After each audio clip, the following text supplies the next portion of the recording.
भारतीय सनातन संस्कृति में धार्मिक और अवतार के दृष्टिकोण से 4 युगों का वर्णन मिलता है। विभिन्न पुराणों में भी, विशेषकर लिंग पुराण में युगों का कालक्रम के अनुसार वर्णन किया गया है। सभी चारों युगों की अवधि भी बताई गई है।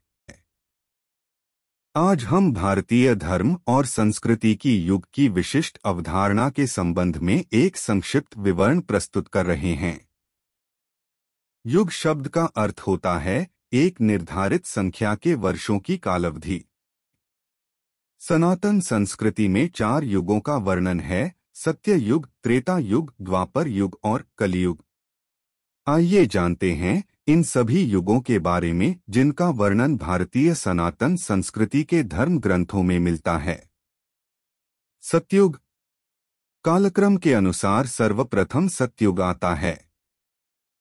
सतयुग की कुल अवधि 17,28,000 वर्ष मानी गई है।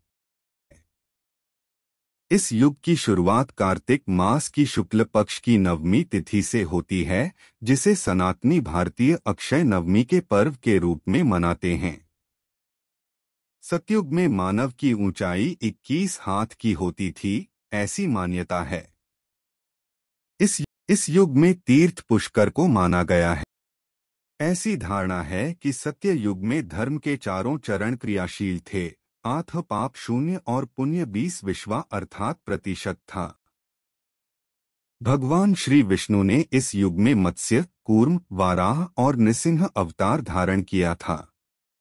इन अवतारों के रूप में प्रभु ने शंखासुर का वध किया एवं वेदों का उद्धार किया, पृथ्वी का भार हरण किया, हिरण्याक्ष तथा हिरण्यकश्यपु का वध किया एवं परम भक्त प्रहलाद को मोक्ष प्रदान किया। यह भी मान्यता है कि इस समय मुद्रा के रूप में रत्नों का चलन था और पात्र स्वर्ण के थे। त्रेता युग। कालक्रम के आधार पर त्रेता युग सतयुग के पश्चात आता है। इस युग की अवधि 12,96000 वर्ष मानी गई है और प्रारंभ वैशाख मास के शुक्ल पक्ष की तृतीया तिथि से माना गया है। त्रेतायुग के तीर्थ के रूप में नैमिषारण्य को मान्यता प्रदान की गई थी।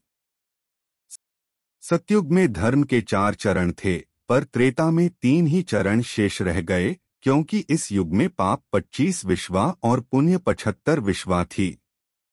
त्रेता युग की मुद्रा स्वर्ण और पात्र रजत के हुआ करते थे।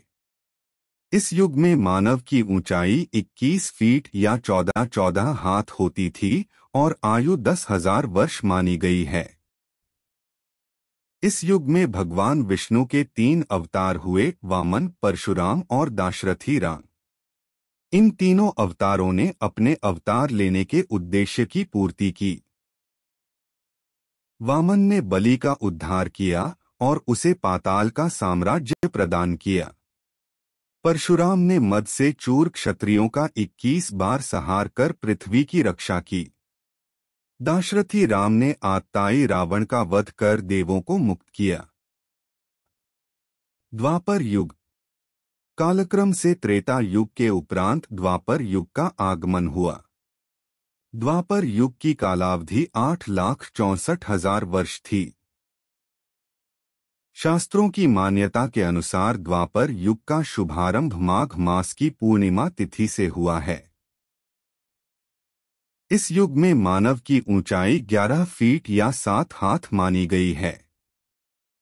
तीर्थ के रूप में कुरुक्षेत्र को मान्य किया गया है और मुद्रा रजत तथा पात्र ताम्र का होता था।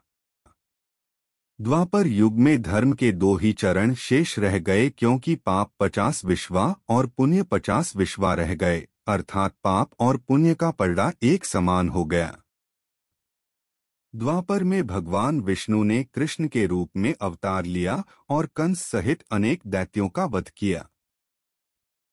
इस युग में मानव की आयु 1000 वर्ष की मानी गई है। कलियुग। कलियुग युगों में अंतिम युग माना जाता है, जिसमें कुल 4,32,000 वर्ष हैं। आषाढ़ मास के कृष्ण पक्ष की त्रयोदशी तिथि को शास्त्रों में इस युग का प्रारंभ माना गया है। वर्तमान युग कलियुग ही है, जिसमें मनुष्य की आयु 100 वर्ष है और ऊंचाई 5.5 फीट है। इस युग में धर्म का मात्र एक चरण शेष है, क्योंकि इस युग में पुण्य का लोप हो गया है और पाप का बोलबाला हो गया है। इस युग का तीर्थ गंगा को माना गया है। इस युग की मुद्रा लौह और पात्र मिट्टी के हैं।